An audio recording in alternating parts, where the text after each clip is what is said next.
जिस दिन फरजंदी जरदारी का चैलेंज आया, 15 मिनट के अंदर हमने उस चैलेंज को एक्सेप्ट किया और हमने तो यहां तक कहा कि तहरीक इंसाफ की खैबर पख्तूनख्वा में हुकूमत को 7 साल हो गए और आपकी सिंध में 3 नस्लों से हुकूमत चल रही है। तो आपसे हम सवाल करते हैं,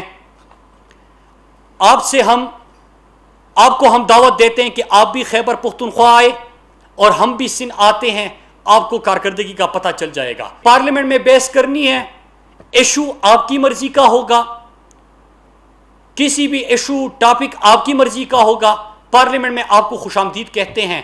जब आप बात करें, गुजारिश इतनी सी है कि 9 तो 11 ना हो। किसी जगह पे डिबेट करनी हो तो डिबेट कर लेते हैं कि कौम को पता चले कि आप लोगों ने 3 नस्लों से जो वहाँ पे सिंध के ऊपर हुक्मरानी कर रहे हैं, और पर्ची पे जो सियासतदान आता है जो रट्टा लगा के पर्ची लहरा के हमेशा गुफ्तगू करता है, तो उसका भी पता चले और पॉलिटिकल वर्कर का भी पता चले। इनके अब्बू के ऊपर कितने करप्शन के केसेस हैं।